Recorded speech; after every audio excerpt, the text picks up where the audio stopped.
Welcome to Blind Level Tech. This isn't just accessible tech talk. This is technology on a whole new level. We're showing you just how possible it is to live the life you want. Hi, everybody, and welcome to another episode of Blind Level Tech. I am your very nasally and under the weather sounding host, Evan Starnes, but hey, being under the weather does have some benefits in the fact that I have had a lot of time to kind of mess around with my Apple devices. So, joining me today, we're joined yet again by good old Marty Sobo, and this is going to be a fun little episode. Hello, hello. Yeah, it's good to have you here again. And yeah. Well, first of all, I think we've got some updates that we really need to just highlight before we get into everything else, because since I've had you on, a lot has happened in your end. Yes. We have Code Orange, which is live now. It is out. I think we're at episode number 3 out is what I think. Yep. And we're getting good feedback. People are liking it. But if you haven't checked it out, you can check it out on our website, aftersight.org, and go to Code Orange under the podcast section and check it out. I did put it up in the featured content section too, and I put it on our website. So awesome. There you go. Yeah, it's up there. It's on Spotify, Apple Podcasts. Anywhere you get your podcast, you can find it. Exactly. And it's awesome. I'm still on the first episode with Penn, but you guys have cranked out like 15 plus, you got a bunch in the can, and we had a whole like podcast launch party. And yeah, that was super fun. Oh my gosh, that was a blast. I got to really get back in touch with some folks that I haven't seen for a few years. And yeah, it was great. Yeah. Lots of people came out. I was really happy with the turnout, and everyone from our staff showed up, and we had a few of the people from our board show up, so that was really cool. It was a great turnout. It was. We had a lot of fun. There was good food, good company. Oh man, some people won some cool things because we did a giveaway, so that was pretty cool. Right, Moses won 3 times. That was Moses cheated. He totally did. He's a total cheater. I'm conspiring and saying that was kind of rigged. Well, I'm not the only one, but hey, Salary E, one of our board members, got a stuffed Beethoven, and I gotta say too, the venue you picked was awesome. I want to just go there casually again because their food was really good. Yeah, they make great food. I would suggest if you go there, if you like coffee and it's hot out, definitely get a cold brew from there because they're great. They make an awesome iced coffee cold brew. Is really good. And I would say the chicken, they call them chicken tenders, but they're more like strips, and they make them there, and they're really good. Right. That was a lot of fun. I'm kind of hoping we can do something similar every year. I would love that. Yeah, that would be awesome. It's something we can put it out there and see if we can make that happen. Yeah. And another thing that happened that has been really exciting has also been our Aftersight hike. You might have probably heard the promos on our original podcasts. And our audio tracker hike. Yeah, on September 13th. And you were there, Marty. In fact, can I just shout out that you are now a Coloradan? Just because... Yeah, go for it. I'm kind of celebrating that because when we first got in touch over on Mute and then, kind of started branching out to more things, I'm like, I got to figure out a way to convince this dude. Not to say I'm not taking any credit here, but you're here now. And I think that's amazing because I'm really excited to see what we can do here as now that we've got you kind of a part of our team. Things will be fun. Yep. Right. Super fun.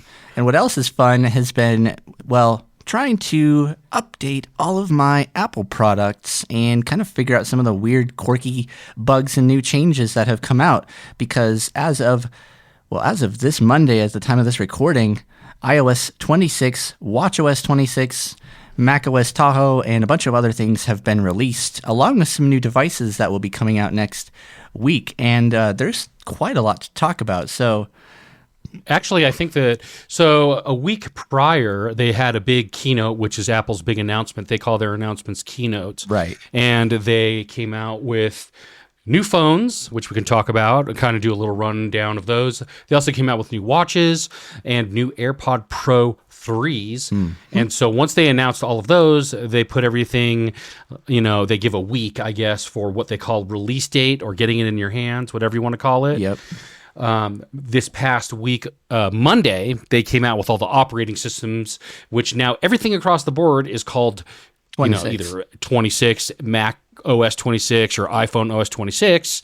All that stuff came out on this past week on Monday. So lots of things happening. Oh, very much. And it is interesting that they have done kind of like what I'm noticing a lot of tech companies rebranding to naming their versions after the year that they came out, as opposed to just a version of it that goes up every year. So, I mean, it's been interesting to get used to. As far as some of the new hardware, we will definitely be doing a follow-up episode on a lot of the new devices that have come out once I've managed to sneak into a Best Buy and kind of play around with some things. But they have come out with we'll talk about it briefly. They did come out with the new iPhone 17, 17 Pro and Pro Max, but also this new iPhone 17, or I think they're just calling it the iPhone Air. So they came out with a new iPhone 17 regular. Right. And that is 2 camera lenses instead of 3. And other than that, it's mostly the same. They didn't change a whole lot between the Pro and the regular 17 this time. They made them very similar. I think there's some very small things. Like I said, you get 3 lenses on the Pro opposed to 2 on the regular. And I think USB-C is a little bit faster on the Pro. But, I mean, unless you're hardcore photography, the 17 regular is going to be great for just about everyone. It is pretty awesome. Right. So that's... and there's only one model of that. Usually they give a Plus, which is a larger version, but they remove that and replace that with the Slim or the Air or whatever they're calling that. And that is a smidge bigger, not quite as big as the Pro Max and not quite as small as the regular 17. It kind of fits right in the middle. So it's supposed to be like a combination of the Plus, regular, and I guess a Pro. Right. I haven't got my hands on it yet, and I guess the best thing to note is we'll get our hands on it, and then we can check back in and give you more details about it. Right, because I'd like to at least, kind of give more of an overview, but what I'm wondering, and I'm sure a lot of people are too, that use, recognition apps and stuff, is since they've really made like the Pro and the standard iPhones a lot more similar, did they finally add LiDAR? And I haven't found the answer to this yet, but did they finally add LiDAR to the iPhone 17 regular? Because if you wanted to get LiDAR, and this was good if you wanted to use things like the Seeing AI World tab and get like spatial awareness, or use Apple's voice over recognition to find doors and people. And yeah, I think they call that door detect, right? Yeah. It, like detects a door. Door detection, people detection. But you had to have a Pro model iPhone because of the fact that it is relying on that LiDAR sensor. And so I'm really, if they did bring LiDAR to the base model iPhones, I'm definitely probably going to downgrade to a regular standard, because the Pro, the only reason I really got the Pro was for the LiDAR. So, not that I'm going to upgrade my iPhone. I just got the 16 Pro last year. But yeah, another thing I'm wondering too is the iPhone Air is supposedly one of the thinnest iPhones ever created. That's what they always say. You know how it always is, like when they first came out with the Apple Watch, this is the most advanced timepiece ever created. And that's part of their branding. I'm not sure you can call thin as advancement. I mean, I guess you could. But, you're giving up some things for thin usually. Like in this particular phone, battery life. You only get one lens. So that's less than any of the other phones. But it still takes, I would say, pretty good pictures for most people. I don't really think that you need to have 3 lenses unless you're really, really into photography. If you don't mind a little bit less battery, then you give up a little less battery for the slimmer, lightweight model. But they did come out with a new magnetic charger battery that you can put on the back, which extends the battery. But then you're kind of bulking up a little. And then you also have to worry about charging 2 things instead of 1. So right. I guess it's kind of a personal preference. It kind of is. And I'd be curious to know what they've done with the plateau thing, which is basically what they've done is taken all of the hardware that's kind of spread out in the, and kind of condensed it into this little like lump that's where the camera hardware is. And so I think it's the camera, their sandwiched motherboard, and then the rest of the phone is the battery. And they have, like you said, there's a dedicated MagSafe battery pack. So clearly they know that, people are going to need extra battery life. And I'm hoping they make it as smart as their original MagSafe battery pack that came out a few years ago, which I still have. It still uses Lightning though. Yeah, I heard it's a good battery pack. I heard people like it a lot, and it's pretty cool. It's just, again, it adds bulk. So if you really want something so slim, then you're going to have to give up some battery life, and then you get the external battery to regain that battery. But at that point, I almost feel like why not just get either the regular or the Pro version? Right. I think it's a flex, but I think another cool thing that they have come out with that works with these iPhones is this new chest strap. And their intention was, you use that to record, spatial video or cinematic or whatever. But I think this is going to be amazing for iRun Be My Eyes calls because, I've gotten plenty of just off-brand. I've got a chest-mounted phone holder kind of thing, but it's a little bulky and it kind of looks more like I'm wearing a body cam. And because Apple is making this one, I'm hoping that they'll Applify it and add magnets and other fun things to it and, make it like MagSafe compatible where you can...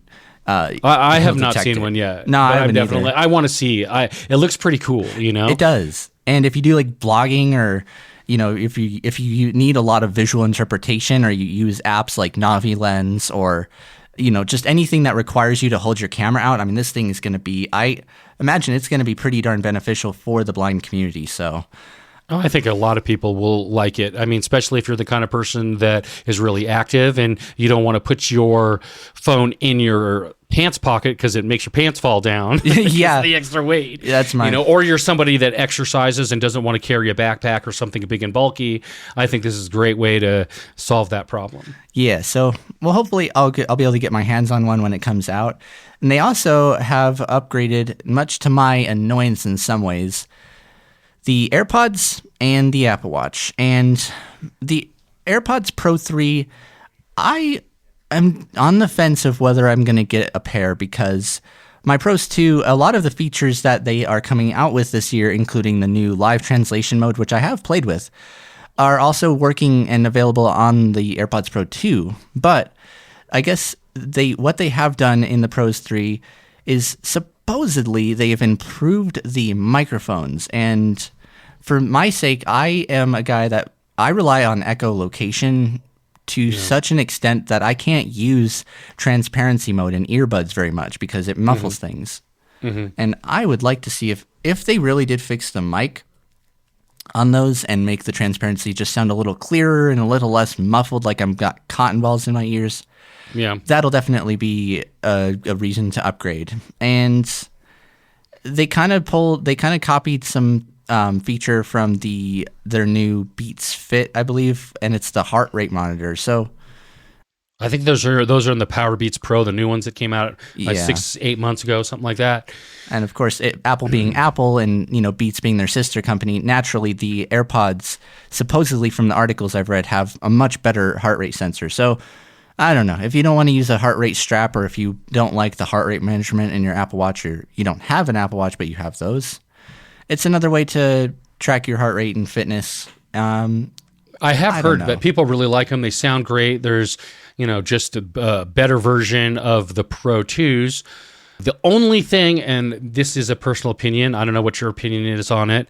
I get that they don't put a power brick in the case anymore with most things. They still do with the computers, but they don't with the smaller devices. But they've also removed the USB-C cable, so you don't even get a cable now.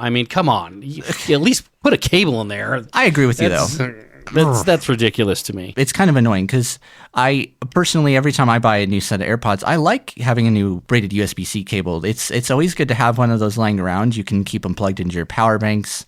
I'm a little nervous that they're going to do that with the iPhones too. And if they do, I at least hope they give you the option. I don't care if it's an extra $5-10 to bundle a braided USB-C cable, because it's just always nice to have one, and with everything nowadays running off a USB-C, it's like... Yep, I agree with you 100%. You definitely could at least put a cable in the box. Yeah, like I don't care about the charger. You know what? Take the Apple stickers out, because the only reason I ever used an Apple sticker was to put one on my Lenovo laptop to make it look like a MacBook, so... There you go. It was kind of fun. So... software-wise is really where things kind of get exciting, and I am pleasantly surprised at the fact that I feel like this year's iOS updates for accessibility have had very few little kerfuffles and annoyances. Like, I'm honestly a little bit, like, skeptical every time I update to a new release of iOS, just because... there have been instances in the past where things like VoiceOver don't work. In fact, when this goes way back, when iOS 8 came out, I updated and my iPad didn't even recognize VoiceOver being on or off. It didn't work at all, and I didn't have an iPad for 2 months. But yeah, there's some weird, quirky issues, I would say, definitely. On the lock screen, for whatever reason, they make the clock into this really dim, dark kind of a clock. I'm not sure. You have to go in and change it, and changing it is not obvious. Right. You have to do this double click and hold on the lock screen, and then you've got to sort of swipe through and figure out where to pull up the clock widget on the lock screen in order to change it. It's kind of funky. I mean, once you figure it out, it's not that bad, but they don't give you any obvious way to figure it out. There is a way to do it. Yeah. But I think that's kind of weird. The other thing is, I think it's kind of weird that they always want to move everything around. I never could understand why you want to move things to different places. It doesn't enhance anything or do anything. Usually, it's just that they move stuff around in different places, then you can't find it. So the phone app, they've updated the phone app, yes. And the phone app seems really chaotic and has tons of stuff all over the place because they're trying to what they call make it unified, where it's more all in one place. Well, I will tell you this: there's a button on the top right corner that allows you to go back to the old version. I did that right away. I can't stand the new version. Yeah, I'm trying it, and I'm seeing how long I can last with it, but yeah, they're trying to lump your recent calls and voicemails and even text messages in some cases into this one tab, and I don't know if I like it either. And I'll definitely, for the sake of our audience, we will do a demo on how to switch that back, but it's pretty easy. But they have added a new call screening mode that I am really excited for, because especially nowadays, I'm the type of guy... unless I have you saved in my contacts, you just call me out of the blue. I don't want to answer an unknown number nowadays because, hey, for all I know, it could be a scam or whatever it is. But this new feature, I got to play with it with my Echo devices yesterday. You can set it to screen everybody, people that are not in your contacts, or just turn it off. But when you call, you'll get a Siri-like voice that'll basically say, "Please say your name and the reason for calling, and I'll see if this person is available."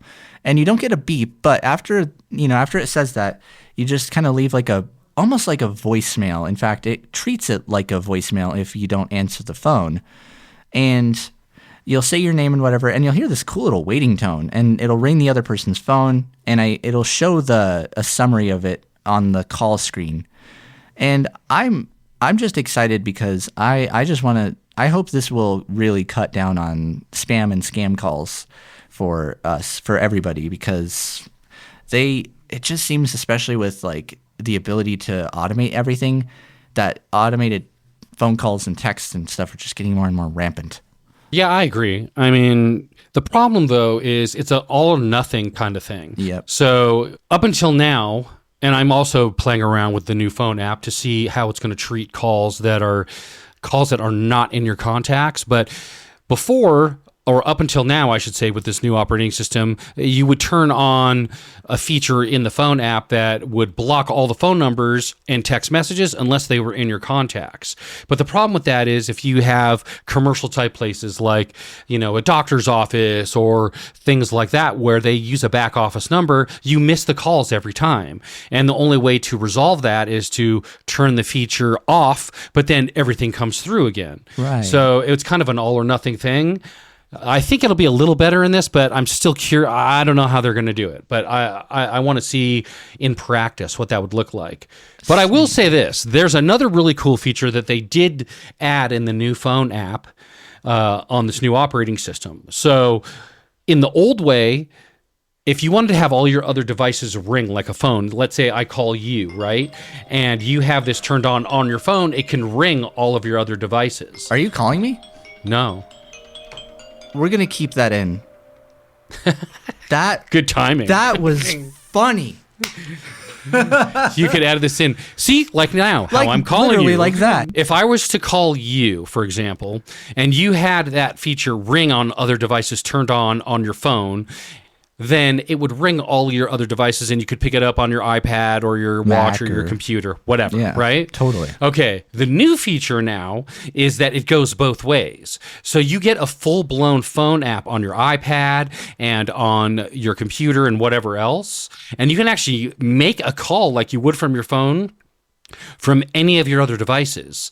So I think that's pretty cool. You can, as long as you have that feature turned on, you get the full phone benefit, incoming and outgoing and all the things from all of your devices.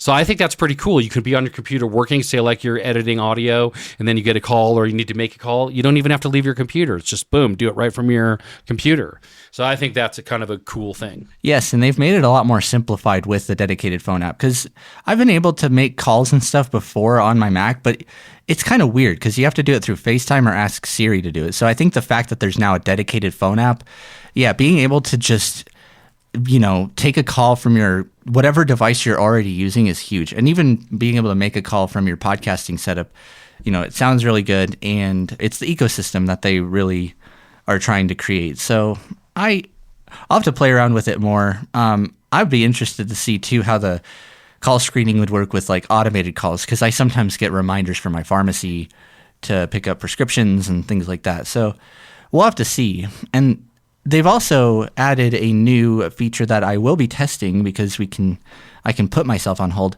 and it's a hold assist feature. So if you call up a doctor's office or anybody that makes you wait on hold for 20 plus minutes, supposedly you'll be able to turn on hold assist and it will wait until somebody picks up. But I was talking to somebody from the hike that we're actually going to have on the show in a few weeks, I imagine, or maybe at some point. And he was telling me that, if an organization or company puts advertisements on their hold music, it will mistake that for an agent and it'll falsely trigger a notification to pick up the phone again. And I don't know. We'll see. The only thing I wonder about is if they come back and nobody's there, are they just going to hang up on you? Yes, though. Because think of the time lapse there. You're on hold. You're waiting for them to come to the phone. They do come to the phone. And even if you're not quick enough, if you put yourself on mute and you're doing other things, they hang up on you. I wonder what that's going to look like if your phone's got them on hold. I don't know. This will be interesting to see how this all kind of plays out. Yeah. And especially, I imagine they ought to really integrate some sort of feature that, similar to call screening, will say, this person is currently holding. Please wait. And because I could see that, especially if you're an agent or whatever, taking a lot of calls, you come back and you don't hear anything. Usually, from what I heard, it's like a 3-second wait, and then they hung up. So it's I don't know. We'll have to see. But I will be playing with it. I will try to demo it too because the demos are fun. I haven't done one of those in forever. So we'll see what happens. And I guess too, you probably heard one of the new ringtones that they added. And me, everybody knows that I'm a sounds guy. And yeah, it's kind of cool. They remixed the iPhone's default reflection ringtone and added a few more. And I like them. I always love fresh new sounds and So that's kind of a fun little thing. And holy cow, you can finally, and Android's had this since the beginning, you can finally export audio files from your Files app as ringtones. And I've wanted that for years because I used to love to make custom ringtones or clip out a bit of a song that might not necessarily be on iTunes.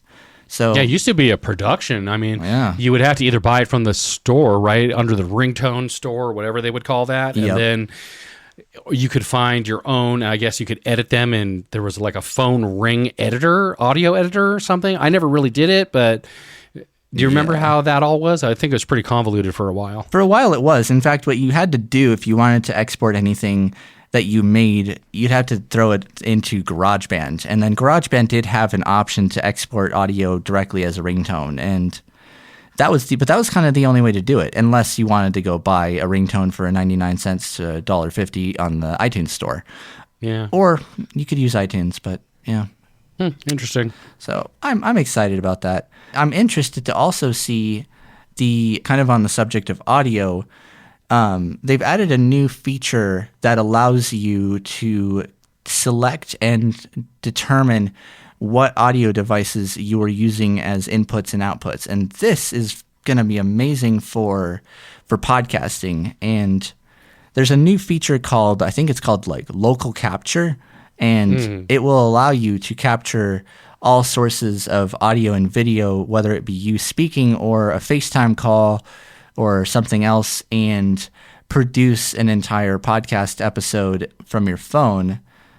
And I don't know. I'll believe it when I mess with it. But well, the big thing, and this was mostly for iPad people, one of the biggest pet peeves that people that do podcasting and audio, video, stuff like that, is you could only capture one audio source at a time. So, for example, let's say you're doing something in Zoom and you want to capture the full quality audio, and you also want to have an insurance policy, which means, if Zoom fails you, then you have another source to back up your audio or your video. This has never been something that's been able to be done on an iPad before. Always in the past, you can only capture one audio or video source, which was either if you were doing it in Zoom, it was only in Zoom. If you were doing it in something else, it was only in that. So now you're allowed to capture multiple sources, audio and video, on an iPad, which is a thing you could only do on a computer before. So what that means is if you're doing something in Zoom, you can have Zoom recording your audio and your video or whatever setup you have. And then you can also record or capture your video and audio locally on the iPad as a second source as well, which is huge because you can get full quality audio and video as well as it being a great insurance policy. Definitely. So if one thing fails, you have the other kind of a thing. So I think this is going to be huge. I have not tried it yet. But I'm very interested to see how that all works and if it does work as easily as they say it will work. Right. And if it does, I think it's going to make the idea of a mobile podcasting setup even more achievable. And you won't have to necessarily, I always probably will because I like it, but the need to have a dedicated computer, interface, microphone, whatever, it's not going to be as drastic. And I'm interested to also see how the AirPods Pro 2 and later will be able to be used as microphones, because there's a new mode, and I have still not figured out quite how to access it, that allows you to record high-quality audio from the AirPods Pro microphones. And I'm interested to see this because typically a lot of wireless headphones, they compress, while the outgoing audio in your ears might sound fantastic and they have all their standards, typically they compress the incoming audio. So if you use like a pair of Bluetooth headphones, it sounds awful because the standards, they just, to basically prevent delay or latency latency back and forth on a phone call or whatever, they've had to do that. But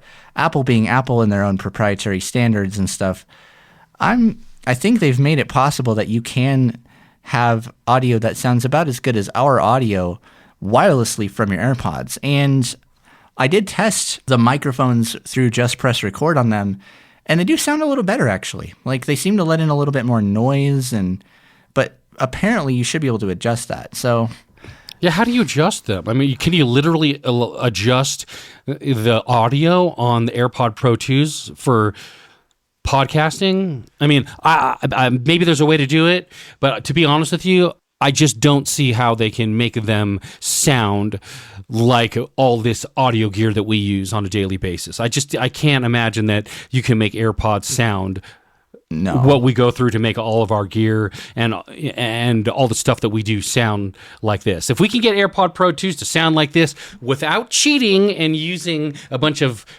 post tricks, tips and tricks and all of that stuff, then I'd be interested to see how that goes. But I don't know. I'm still a little skeptic. I am too, because we're also dealing with microphones that are in your ears, and so you kind of get that head noise, and it's the same reason I'm not a big fan of microphones that go on your lapel, because you get a lot of that chest vibration-y kind of. Audio quality wise, I'm definitely going to play around with it more. Yeah, we definitely got to test that out and see what that really looks like. Yeah, and if it does sound good, then I mean, shoot, all you're going to need on a trip if you're having to record is a pair of AirPods and your phone.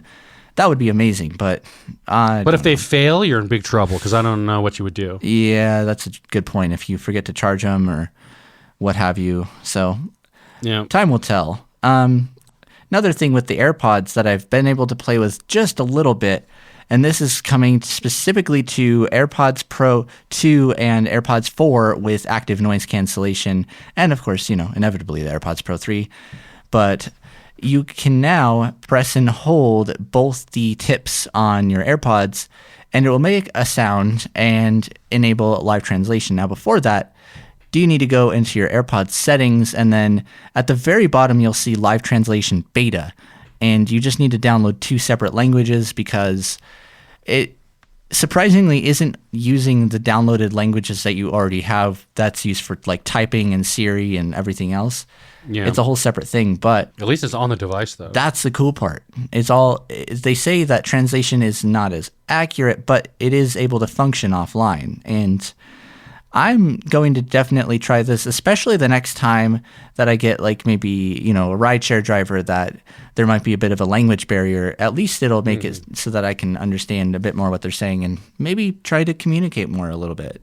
Now, when you say you click the stems, do you mean like the little pieces that hang down, the little round pieces that hang down on the bottom, or do you mean the pieces that go in your ear? Nope, the little stems that hang down, the ones that you use to control media playback and other things. Yeah, that's what I thought. It's an interesting way to activate it. I'm hoping they can add a Siri command.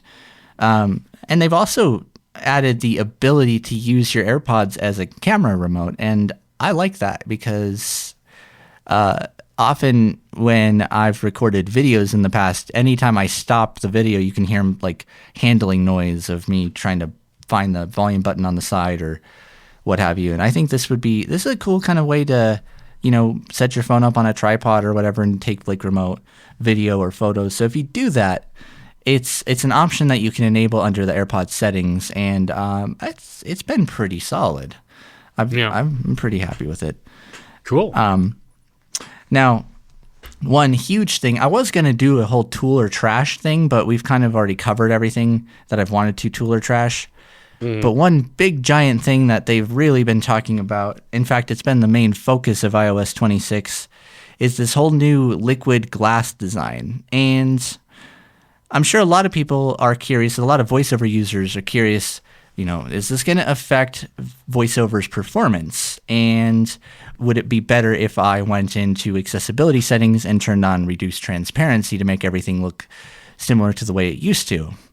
And my answer, honestly, is no. I have been using voiceover on my iPhone supposedly with the liquid glass, and you can't even really tell. And so, I mean, really, I think that's a misconception. I think that somewhere along the way there was a misconception of, because you have this new liquid glass, a look and feel to the way the UI looks on your phone, that it's going to slow down voiceover. And at the end of the day, they don't really have anything to do with each other. I mean, not exactly. No. One is a visual thing and one is an audio thing.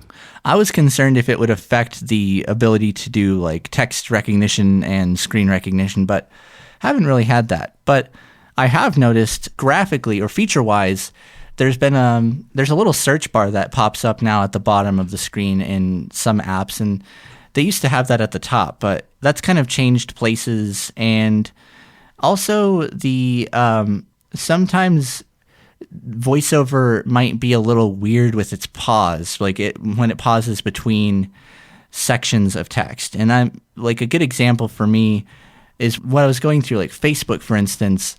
Typically you'd hear the person's name followed by the date or whatever, and then the post, but it's kind of started jumbling everything together. So that seems like a bit of a bug. And another thing, and a very common question I ask when I update to a new version of iOS is, am I going to need to re-download all my voices? Am I going to get stuck with good old Compact Samantha again, like in the past? Because that is pretty common when you update iOS.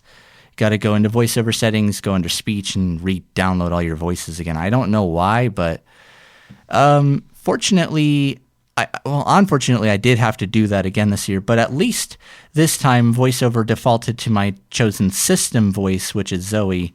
And that's the voice that's not used by VoiceOver, but used by everything else that takes advantage of text-to-speech. So it's something you'll need to do if you like customizing your voices, and otherwise, if you're fine with Samantha Compact, well, power to you. And another thing, big thing, after you update, you're definitely going to need, at least for me, and I've heard other people have had this instance before, charge your phone and keep it charged, especially the next day and the day after, because when you do a big software update like that, there's still a lot of setup and installation and changes that are happening on the device post-update that consume your battery. And weirdly enough, I found out I needed to restart my phone because I was holding it to my ear and noticed it kept making this high-pitched whine.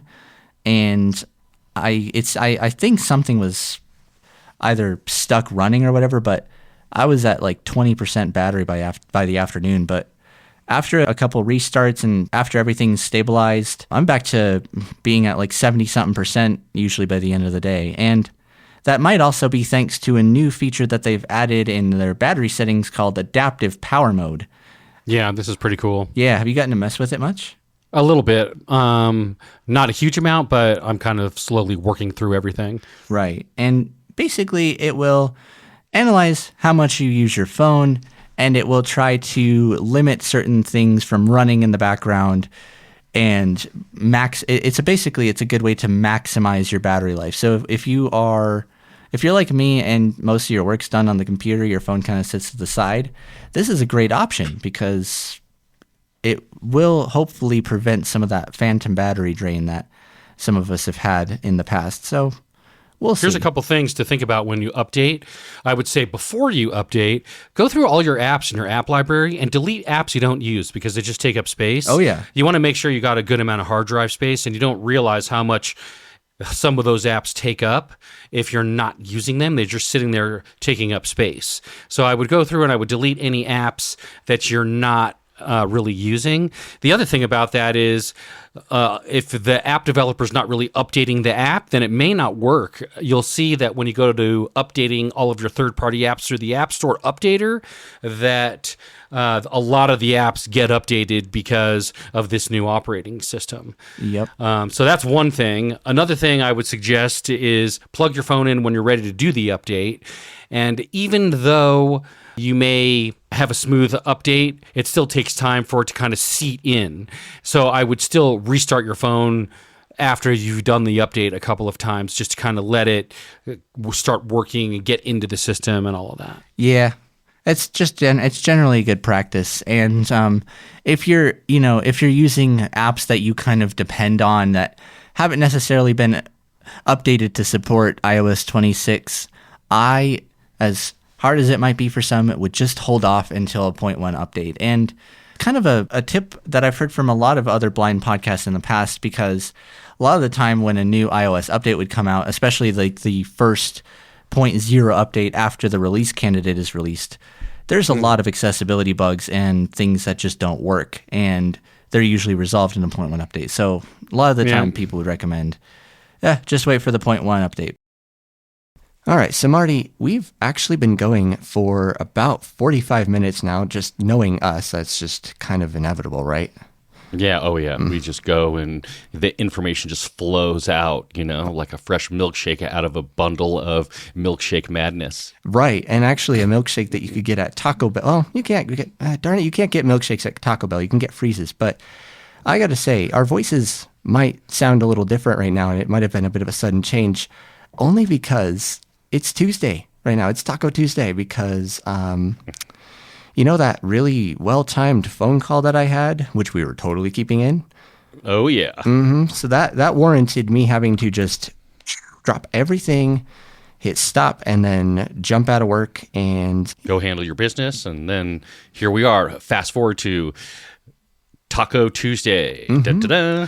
And we've honestly covered pretty much everything with the exception of a couple things that I actually discovered by accident and was kind of playing around with over the weekend. So one thing that I've noticed too with kind of the addition of all this new call screening stuff is actually a little feature. It's a tiny feature that I've wanted on iOS for a long time since I've had my Samsung Galaxies. And now whenever you are making a call, you get a nice little haptic when somebody answers. And I like that because then, you're not like trying to guess if they've picked up or not. So I think that's a cool feature. It's an undocumented. I don't know if you can turn it off or not, or if it's dependent on VoiceOver's usage. But I'm not sure either, but I find it honestly to be a little annoying. And I only say that because if I'm on the phone and I get some haptic feedback, I don't know what it is. It could be I got a text message or a voicemail or any number of things, but it doesn't really tell you really quickly like what's happening. It just makes a haptic feedback. So I wish that it would give you more information on what the reason is you're getting the haptic feedback. That would be much better. Right, because haptic feedback for us is definitely kind of a thing that we use as a way to, I have different haptics for calendars, emails, text from very specific people, all have different vibratory patterns. You kind of just pick those up. But you were even telling me yesterday over the phone that it just goes, and it always kind of has vibrator, but it sounds like it's just getting more and more annoying, less helpful. And what I'd like to see is like maybe it still kind of does like a softer version of that, just so if you're on the call, if you get something you need to respond to right away. So we should definitely be able to set its parameters, I feel like. Right. You know what I mean? Give it a little more customization. But another thing that you actually are able to customize, and I did actually get to play around with this, we touched on it earlier in this episode, was actually that high quality studio recording mode I was talking about on the AirPods. And It's not what I thought it was per se, but kind of at the same time. Well, did you try it on 2 or 3 AirPod Pro 2s or AirPod Pro 3s? I tried it on the AirPod Pro 2s. On the Pro 3s, I bet it sounds even better. But at least now with the Pro 2s, if you're using the inbuilt microphones, which those microphones are at the very bottom of the stems, so they're facing directly down at your mouth, which is pretty good for picking up voice. You have a lot more control over how much noise the AirPods pick up. And I like this because previously, if you wanted to record everything with AirPods, they were pretty much preset to just isolate your voice and kind of cancel out everything else. So that make everything sound very kind of dull and underwatery. But now, if you are in a recording app like Voice Memos or just press record, you go into the control center, and then if you swipe left to the thing that says services in use, that'll show like location and microphone. Tap or double tap on that, it'll bring up all of the settings for your microphones. You have the usual choices now of automatic, so it'll kind of determine based on what you're doing in the environment how exactly to mix the audio. And you have voice isolation, which is fairly similar to the way they used to be, and wide spectrum. And I gotta say, in wide spectrum, like I could see this being pretty useful, for personal use for recording like conferences and meetings and stuff, because it actually picked up a lot of the ambience and a lot of voices, and it was for Bluetooth. And we're going over wireless. It was quite clear. It was still a little bit compressed, I think 32 kilohertz, but definitely a lot better than it used to be. And Well, I don't think you can get away with zero latency if you're using anything that's Bluetooth. I don't know if that's possible. oh no, zero latency is impossible right now, and I don't know if it'll ever be truly impossible or truly possible. But typically, typically most Bluetooth headsets, in fact, I'd say 9.9 out of 10 Bluetooth headsets, anything, just because of the natural way the Bluetooth standard works, I would never use them to record with. I would never use them on a podcast or an interview because it just makes everything sound all muffled and underwater. So Now, when you set it up, did you do it on your phone or your computer, or what was your? it was my phone. Oh, that's awesome. So I'm just really excited because now I feel like if I'm in a pinch, I've got my iPhone and my AirPods and the Riverside app. I feel like I'm at a point now where I can record and I don't need to bring my laptop and microphone set up around. So We should try it in the real world, like find a way to just test it and see what it actually sounds like in the real world kind of thing. I agree. And in fact, I had half a temptation to do the podcast that way, but for the sake of editing, I didn't. But Yeah. that's been a new feature. Kind of circling back to like fitness and stuff, they've added a feature that will give you some live auditory coaching on your workouts now. And you can pick different AI voices. They have like 3 different ones. And Yeah, what's it called? The workout buddy or something? yeah, like Fitness Buddy or something like that. Yeah. And I'm not sure, does that work on the phone, or do you have to have a watch for that? it works on both, but if you have a watch, it's nice because it'll pipe it through the speaker. But I don't know. Do I want some AI yelling at me like you're relaxing too much? Get on that exercise bike and use it for its intended purpose. Move it. It'd be great if you can change the abusive settings on it, so you could go to mellow nap mode. Okay, you did great for 3 minutes. Now it's nappy time. Now take a break and relax for 5 minutes and There you go. let's do some Exactly. deep breathing. Or then you could just change it to the boot camp guy or something. That would be, Yeah. I don't know. I hope they Get have off your butt off that couch. So I don't know. It's something that I hope to see, but it's also right now it's a good feature. And by default, if you're going like on a workout, like a walk, you'll actually hear announcements of the pace that you're going, the distance traveled, the time, every few minutes. So I'm definitely excited to kind of test that feature out more so, and we'll see. So Yeah. Mm-hmm. but I think honestly, for this length of an episode and this crazy kind of style, I feel like we've touched on pretty much everything that we could within the span of this episode. We're not trying to make a 2-parter here because we got other guests coming up down the Yep, for pipe sure. and just other things to talk about. So, But as we get our hands on things, and as we can test stuff out, we can always do check backs and update people on how things are working and all that. Definitely. And of course, if we want to demo anything, we got the BLT Bytes. And speaking of BLT Bytes, I do feel obligated to say that we usually release them on Tuesday, but because of just the fact that we really kind of haven't been doing that, I'm going to also be releasing Bytes on occasion on Thursdays too. So stay tuned for that. It's a lot of fun. It'll Yeah, shoot off an email too if there's something that you want to know about, whether it's hardware, software, and we're able to get our hands on it and test it.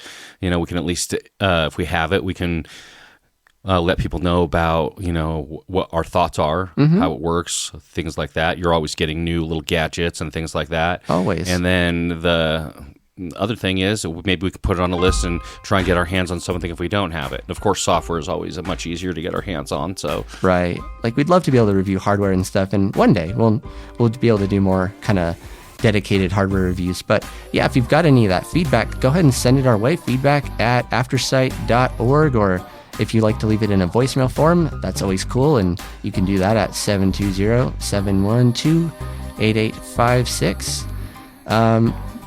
And with that being said, I think we ought to end this crazy train of an episode and, I don't know, get coffee and actually get kind of started with our day. So thanks for joining me again, Marty. It's fun as always, man. It's always fun. Yeah, and we'll definitely be doing this again. So thanks for having me on, and I will see you all next time. Alrighty.